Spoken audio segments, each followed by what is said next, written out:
Hi, I'm Saul Sunforge and welcome to Dungeons and Taverns. Today's video is on Rivals. As a dungeon master, and if you've watched my channel for some time, you know that I love introducing players to new factions. I believe factions add into potentially political intrigue. You can play different factions against each other as the players are found in the middle of them.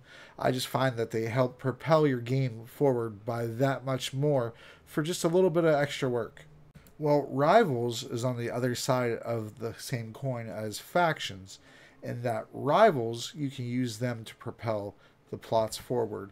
And what I mean by rivals is have another group of NPCs or bonus points if you have another actual party of players that you're running through the same world. And I've done that before too, and it works with varying different degrees of success depending on if the players already know each other and if they're friendly to each other outside of the game.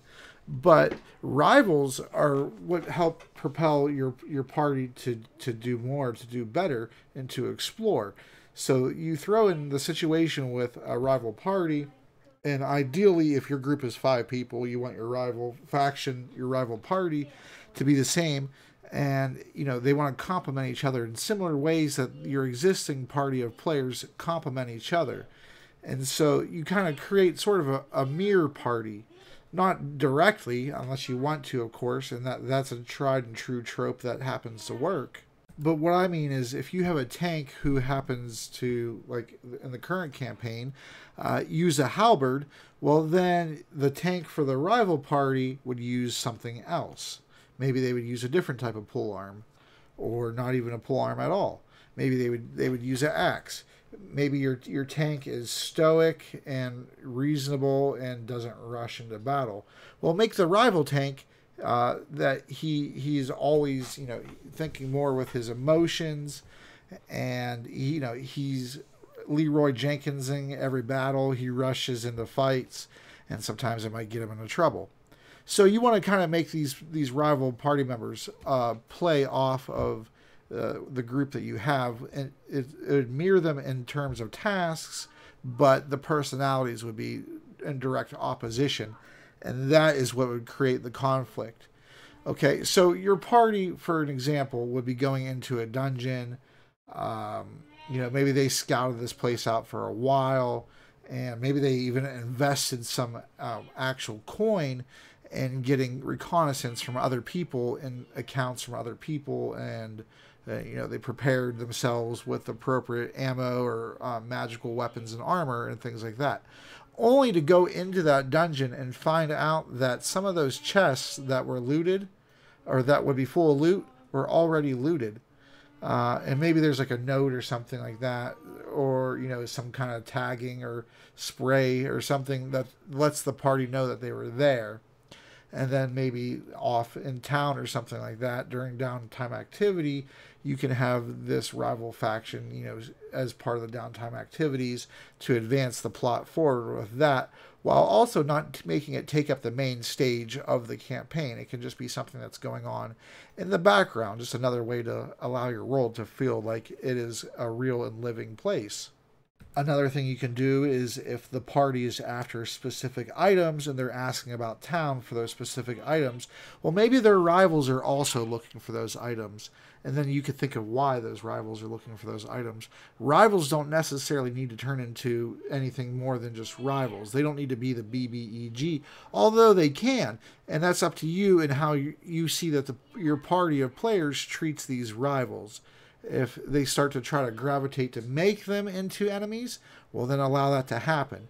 Allow your party to always dictate to you who they like and who they don't like based on the way that you portray and play these characters. And that's, I suppose, that's just a little bonus tip for you. Whenever you're playing NPCs, even if you don't do silly voices and things like that, and I do them sometimes, although I tend to lose my voice after a while because of all the talking that I do. But you don't have to do all those silly voices and things like that. You just make their personalities different.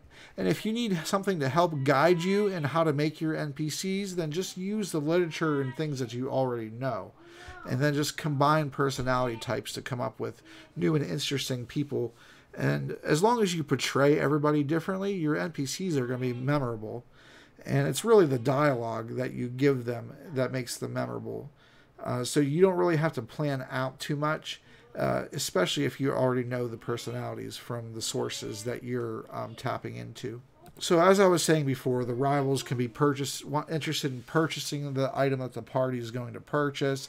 You could always have them being thorns in the party's side. When the party goes to take a quest, perhaps the rivals have taken that quest. Perhaps they have already completed that quest. Perhaps there's complications in the quest, and your party has to decide if they're going to help their rivals get out of a jam, or if they're going to leave them to their own devices, and how that would play off later on in the campaign. It's important, though, that when you're making rivals, that you don't make them infallible. You make them have the same type of flaws that anybody would have, or that the party would have.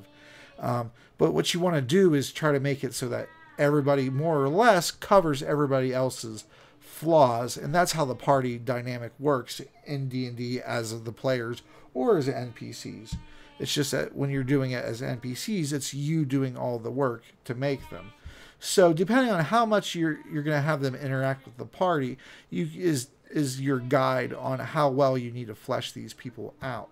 If they're going to be reoccurring, which they would have to be pretty much to be rivals, you could always have them in the background, of course, but eventually your party is going to want to meet them or see them or encounter them, or even have it out with them verbally, or perhaps even a actual combat altercation if it happens to need to be.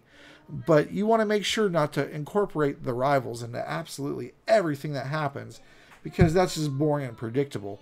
But you want to give them 3 or 4 courses throughout the campaign, maybe more, maybe less, depending on the size of your campaign, the duration of it. You know, ours has been going for 4 years now, and you know, they haven't even met their rivals. That they don't even know that they have, because I haven't introduced them yet. There hasn't been the right time for that to happen, but they're there, and you know, they more likely are going to meet them at some point. You know, I don't know if when it's gonna happen, or even if it's gonna happen, but it's planned that they do have them. So if the situation arises, then it's gonna happen. But it's so far into the campaign now that really, if they're introduced to somebody who's been working in the background the entire time, it's gonna be like, well, why didn't we meet them yet? But the way I operate my campaign is I don't do illusion of choice like most people do, where, you know, you choose east or west, but they all both lead you to the same place. You have no idea as the player, but that's a lot of the times what happens. I don't like to do that kind of stuff. So if there's things that don't happen in the campaign, I'm fine with it. It's because the party truly didn't go that way.